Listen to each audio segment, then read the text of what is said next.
Greenbird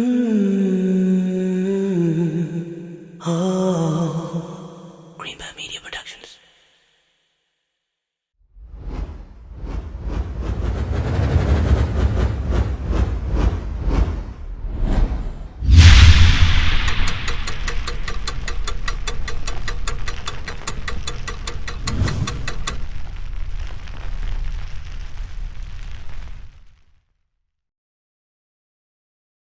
بسم الله الرحمن الرحيم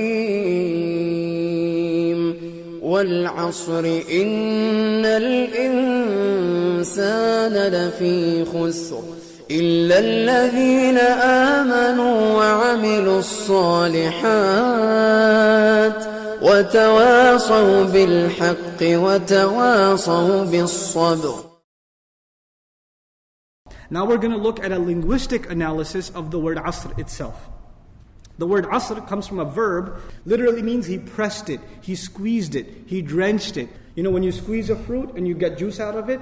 Arabic word for juice is asir, to squeeze something. This is the first meaning. Then in the Quran we find وَفِيهِ يَعْصِرُونَ. This is the interpretation of the dream by Yusuf alayhi salam. And they also, they will squeeze juice. You know how in the ancient times they used to press grapes, stomp on grapes to make wine, or olives and other things like that. That's the word being used for squishing them, to actually bring the wine out of them or the juices out of them. Then the asr is, this is something we mentioned before, but I'll tell you where it comes from now. Ash-Shihab says, asr is a period of time during which someone you know passes away. And is also a period of time that you know in history where a nation became extinct, or a nation came to its end, which is tied to what we were saying in the beginning. A state of emergency and also the tragedy of human history.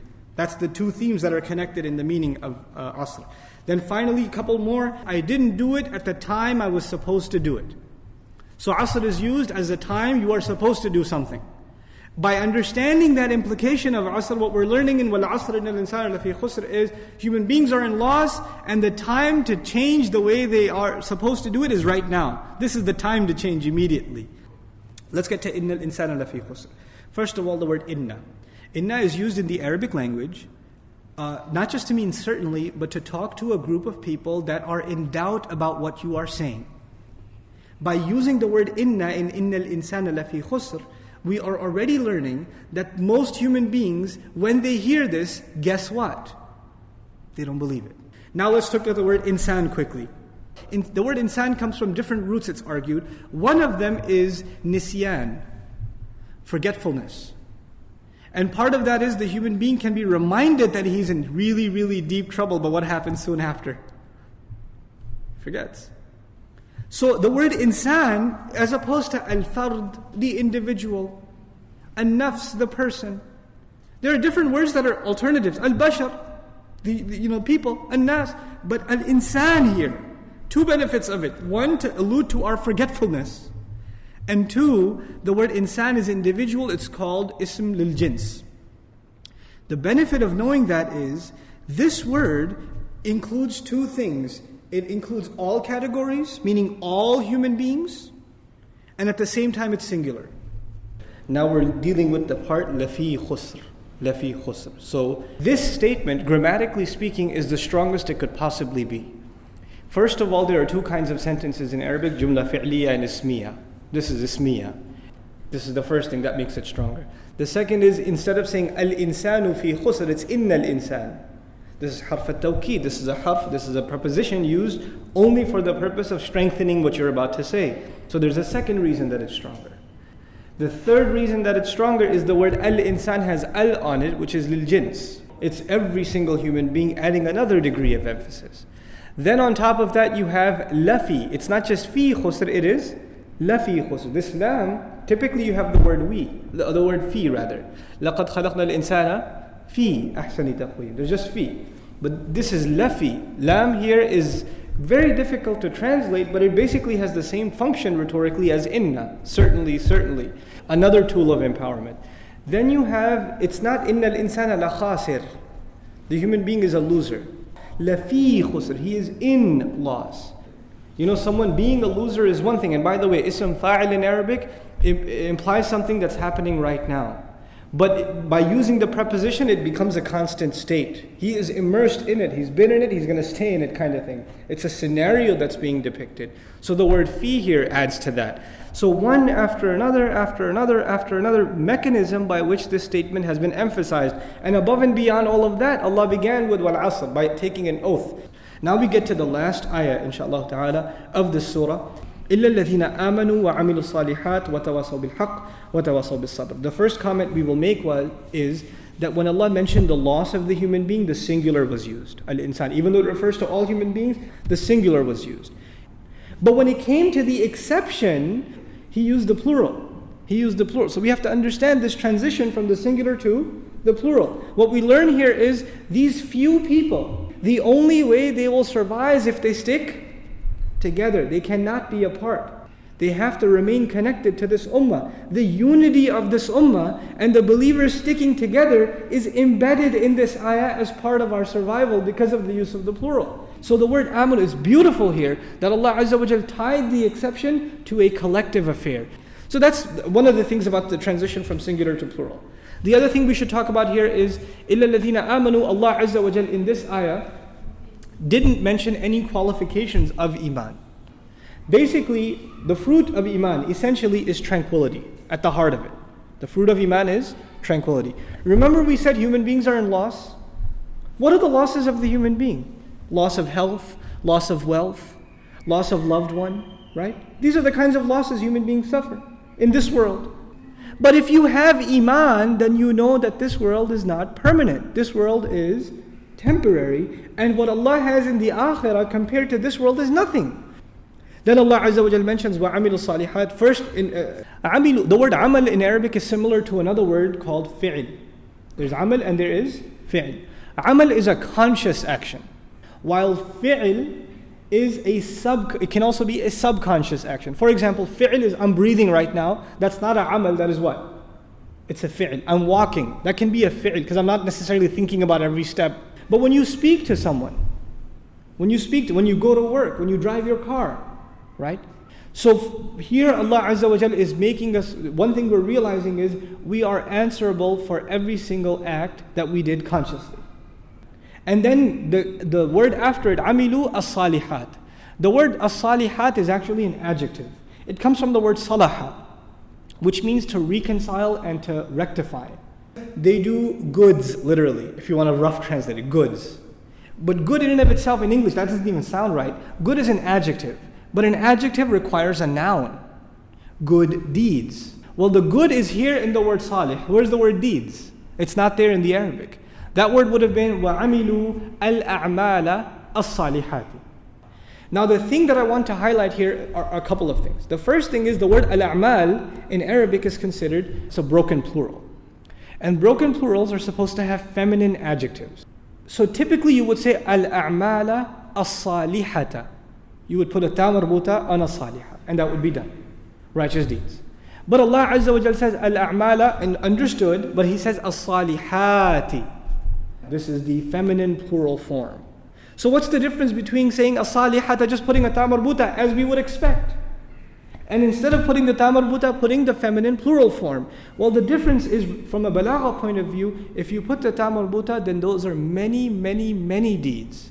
But when you put the feminine plural, this is considered a plural of minimum. Meaning Allah is saying righteous deeds that I'm asking you to do are not countless. They're just a few. I'm not asking a lot of you.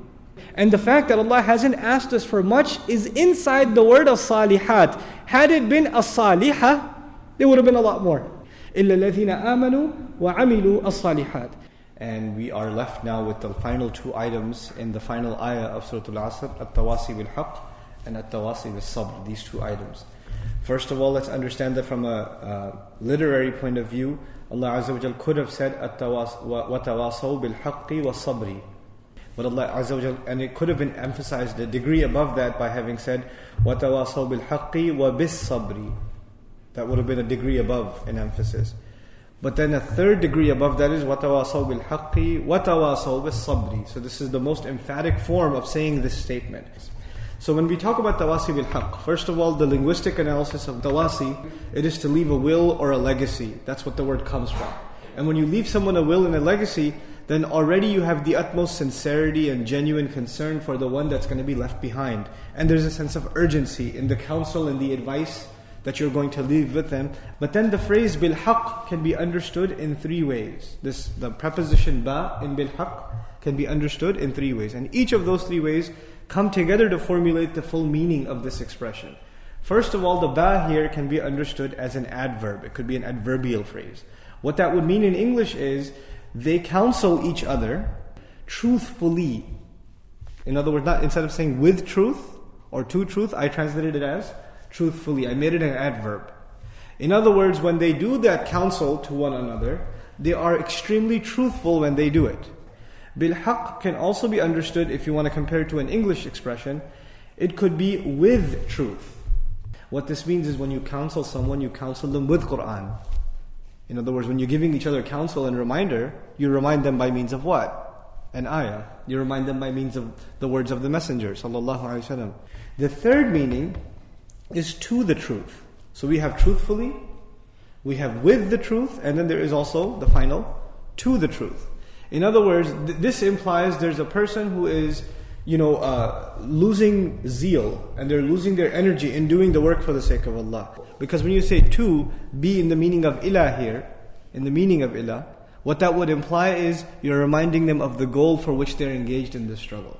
So these are the three benefits of just the ba in watawasaw bil-haq. The word al-haq is understood also, just the word al-haq is understood in three ways. So these were the three benefits of the ba, but now three benefits of just the word al-haq.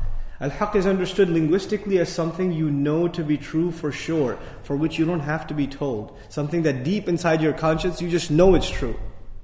So this implies when they counsel each other to something that their conscience already agrees with. This is the first meaning of al-haq. The second is that which can be proven true by means of evidence. In other words, you tell them something and they say, I never heard that before.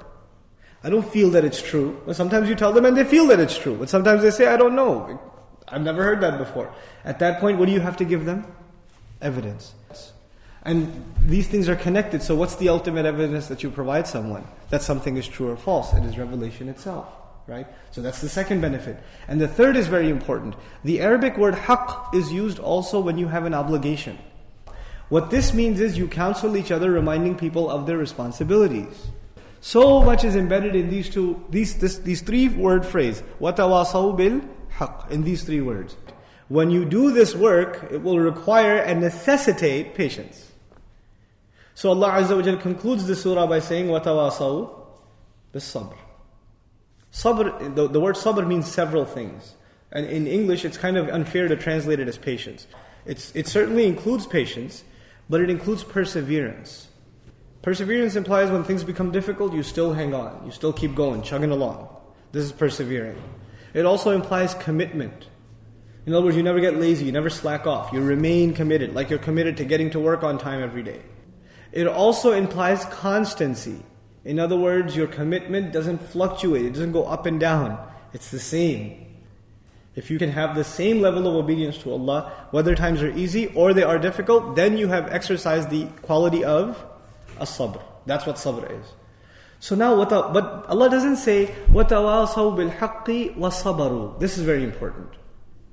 They encouraged each other and counseled each other to the best of their ability, with sincerity, truthfully, to the truth and to the obligations that they owe. And Allah didn't continue by saying, and they were patient in doing so. He didn't just say they were patient. He went a step further and said, وَتَوَاصَوْا بِالصَّبْرِ, which teaches us something huge. Not only is sabr included now, meaning they were patient, they were perseverant, they remained constant, but they encouraged each other in remaining patient and constant and persevering. You know what that teaches us? You cannot keep your sabr. You need someone to counsel you and give you strength and say, listen, you need to have sabr. We need to feed, sabr feeds off of each other. The final few things I want to share with you in regards to the sequence of these four items. The first comment is all of these are mentioned in the past tense. So by mentioning them in the past, it is an illustration that their entire life represents these behaviors until death came to them. These are the people. In other words, you can never just stop. You can never just look. You have to reach the point where you can look back, or people will look back at your entire life and be able to say all these four conditions were met.